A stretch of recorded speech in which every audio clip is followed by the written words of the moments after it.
nanjye nzaba umugabo. Bigireho ni ikiganiro cya Trust Wale TV. Ukimara kubona amafoto mu kirango cy'iki kiganiro wahise umenya umuntu turi buze kuganiraho muri Nkwigireho y'uyu munsi. Ni Major General Paul Kagame, perezida wa gatandatu wa Repubulika y'u Rwanda. Ndi Shalom kuri mikoro. Umunyarwanda aho ari hose akagenda yemye atubitse umutwe. Uwo ni perezida wa Repubulika y'u Rwanda nyakubahwa Major General Paul Kagame. Paul Kagame yavukiye hafi y'umujyi wa Ruhango mu ntara y'Amajyepfo mu cyahoze ari komini ya Tambwe, yari imwe muri prefectura ya Gitarama. Icyo gihe avuka kuwa 23 Ukwakira mu mwaka w'1957. Yabaye perezida wa gatandatu w'u Rwanda ku itariki 24 Werurwe mu mwaka w'2000 uhereye igihe yayoboreye inzibacyuho. Paul Kagame wari visi perezida mbere y'uko agera kuri uyu mwanya, yayoboye asimbuye Pasiteri Bizimungu wari weguye. Mbere y'umwaka w'1944 Perezida Paul Kagame yayoboraga ingabo za FPR Inkotanyi zabohoye igihugu cy'u Rwanda. Icyo gihe yari umusirikari ufite ipeti rya Major General, General Major. Maze mu mwaka w'2000 arahirira kuba perezida wa gatandatu w'u Rwanda. Jewe Paul Kagame ndahiriye u Rwanda ku mugaragaro ko nzakorana umurava imirimo nshinzwe, ko ntazahemukira Repubulika y'u Rwanda, ko nzakurikiza itegeko nshinga n'andi mategeko, ko nzihatira gushimangira ubumwe bw'Abanyarwanda, ko nzubahiriza mbikuye ku mutima inshingano yo guhagararira Abanyarwanda nta vangura iryo ari ryo ryose, ko ntazigera nkoresha ububasha nahawe mu nyungu zanjye bwite, ko nzaharanira iyubahirizwa ry'ubwigenge n'uburenganzira bw'ibanze bwa muntu n'ibyagirira akamaro Abanyarwanda bose. Nintatira iyi ndahiro nzabihanirwe n'amategeko. Imana ibimfasheho. Mbere y'uko tuvuga icyo twakwigira kuri Perezida Paul Kagame, reka tubanze tumenye ngo Perezida Paul Kagame ni muntu ki? Ese kubera iki yaje mu kiganiro Nkwigireho uyu munsi? Mu mwaka w'1959 umuryango wa Paul Kagame warahunze ujya kuba mu majyaruguru y'Iburasirazuba bw'u Rwanda, uhamara imyaka 2, nyuma uza kwimukira mu gihugu cya Uganda mu nkambi ya Cyungerezi. Icyo gihe hari mu mwaka w'1962 Paul Kagame yari afite imyaka 5 gusa. Mu kwezi k'Ukwakira mu mwaka w'1990 ingabo zirenga 4000 za FPR Inkotanyi zari ziyobowe na Fred Rwigema zinjiriye i Kagitumba, bagera hafi y'ibirometero 6 uvuye i Gabiro. Icyo gihe Paul Kagame ntiyari ahari, yari ari mu masomo ya gisirikare muri Leta Zunze Ubumwe za Amerika. Fred Gisa Rwigema wari uyoboye ingabo za FPR yarashwe ku munsi wa 3 w'igitero cyo kubohora u Rwanda.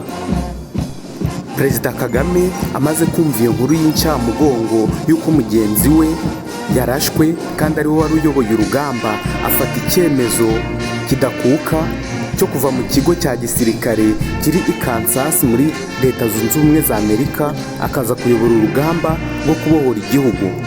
Icyo gihe abarenga 2000 bari ingabo za FPR Inkotanyi bari baratatanye. Amaze kugera mu ngabo za FPR Inkotanyi aje kuba umugaba mukuru ndetse n'umuyobozi w'urugamba, niho ingingo nyirizina ya Nkwigireho uyu munsi yatangiye. Mugira amahirwe kuba mu buzima wateguwe nk'uko mutegurwa n'ibibazo bihungabanya abandi, mwebwe mugira akarusho k'ukuntu mubyifatamo. Nshuti yanjye, nizere yuko wamaze gufata agakaramu kugira ngo wandike utu tuntu. Ubwo amahitamo yari abiri mu ngabo za FPR Inkotanyi nyuma y'uko General Major Fred Rwigema wari uyoboye urugamba rwo kubohora igihugu arashwe ku munsi wa gatatu. Kimwe cya kabiri cy'ingabo zari zakwiye imishwaro zatatanye. General Major Paul Kagame yashakishije uburyo yahuza ingabo maze abahuriza mu birunga, atangira kubaremamo akanyabugabo no kubumvisha ubwenegihugu, maze bashirika ubwoba bumva yuko batagomba kongera kujya kwitwa impunzi za Uganda, bagomba kurwanira igihugu. Aho niho batangiye umugambi wo gushaka ubufasha mu zindi mpunzi, maze abiyumva mu bwenegihugu bose bayoboka ishyamba bafatanya na FPR mu kubohora igihugu.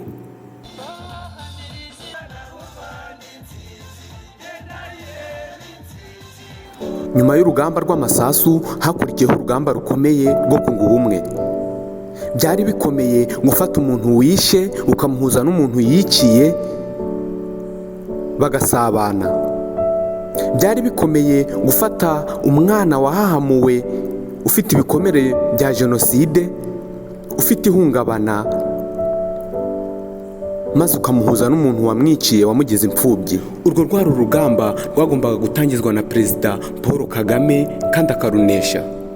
Yunze ubumwe bw'Abanyarwanda, arwana n'ihahamuka, arwana ndetse n'ihungabana, abigeraho. Gufata umuntu wishe ukamuhuza n'uwiciwe bagasangira byari ibintu bimeze nk'amateka. Mu bunararibonye n'ubushishozi twagakwiye kwigira kuri Perezida Paul Kagame bwo kunga ubumwe ni icya mbere. Yatoje Abanyarwanda umuco wo gusangira abicishije muri gahunda ya Gira inka, aho yagabiye Abanyarwanda batishoboye inka kugira ngo nibura imirire ndetse n'ubuzima muri rusange bizamuke. Turacyavuga ku Banyarwanda.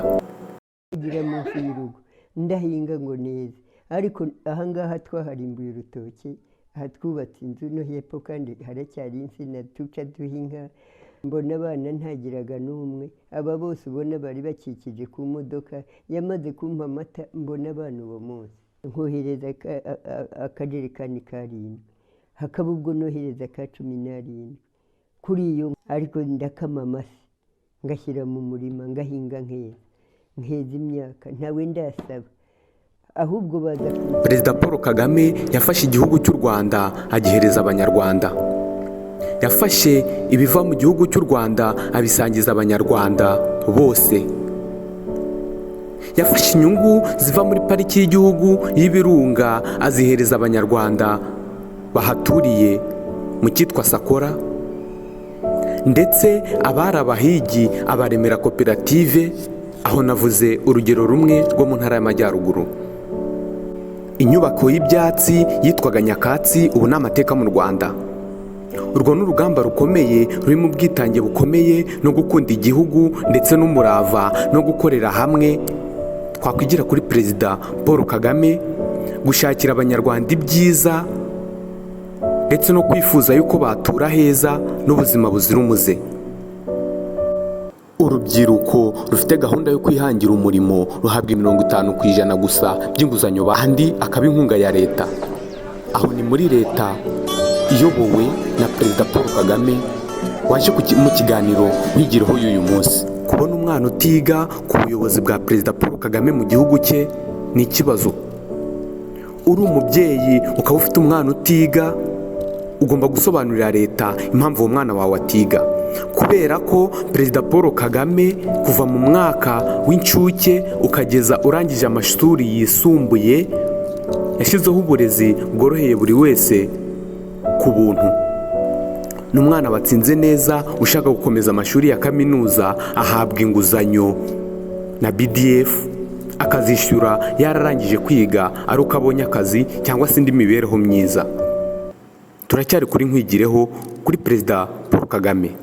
Umutegarugori ndetse n'umukobwa mu Rwanda afite ijambo ringana 100% n'iry'umwana w'umuhungu cyangwa se igitsina gabo. 30% by'ubutegetsi bw'igihugu ni abagore. Turacyari kuri nkwigireho kuri Perezida Paul Kagame. Mu rwego rw'ishoramari, perezida yashyizeho gahunda ya Made in Rwanda. Iyi gahunda ushobora kuyumva nka gahunda isanzwe, ariko reka ngire ikintu nyivugaho gato. Iyo ibintu bikorewe mu gihugu cyawe, umusaruro mbumbe w'igihugu uriyongera, kubera yuko abakozi ukoresha byanga byakunda bagomba kuba harimo abenegihugu. Utanga umusoro ku nyungu ndetse n'umusoro ku byakorewe mu gihugu. Ibyo rero bizamura ubukungu bw'igihugu mu gihe gito, kandi bikazamura izina ry'igihugu mu ruhando mpuzamahanga. Ubwo n'ubunararibonye bwa Perezida Paul Kagame. Perezida Paul Kagame ni umuyobozi utajujenjeka mu gufata ibyemezo ku muntu uwo ari we wese uko yaba asa kose mu gihe yakosheje. Ni umuyobozi ufata iya mbere mu muganda, akerekera abaturage, ibintu bitamenyerewe ku baperezida ba Afurika. Perezida Paul Kagame ni umwe mu baperezida b'ibyitegererezo basura abaturage mu ntara, bakumva ibibazo byabo akagerageza kubikemura. Mu rwego rwo guharanira ko umuco gakondo w'igihugu utazigera usibangana, Perezida Paul Kagame yashyizeho itorero ry'igihugu, aho buri munyarwanda wese ajyamo agatozwa, agahabwa izina ry'ubutore, akitwa intore. Uwavuga ibigwi bya Perezida Paul Kagame n'ibyo tugomba kumwigiraho ni byinshi, keretse wigereye mu gihugu cy'u Rwanda ukareba. Biragoye kugira ngo wumve ibyo abanyarwanda bagezeho utarabireba. Niba uri umuyobozi runaka ku rwego urwo ari rwo rwose, kabone n'ubwo rwaba urwo hasi cyane, ukaba wumvishe iki kiganiro, ndizera ntashidikanya ko hari ikintu wigiye kuri Perezida Paul Kagame. Hari byinshi uzi bishobora kwigira kuri Perezida Paul Kagame. Byandike muri komanteri kugira ngo ibyo tutabashije kugeraho, kuko ari byinshi, bagenzi bawe baze kubibona. Niba kandi hari undi muntu uzi ufite ibigwi wifuza yuko twazakuganiriraho, nawe mwandike muri komanteri, maze Trust Wallet TV ikora ubushakashatsi kuri we ndetse n'ibigwi bye, izabitangariza abumva ururimi rw'Ikinyarwanda n'Abanyarwanda muri rusange.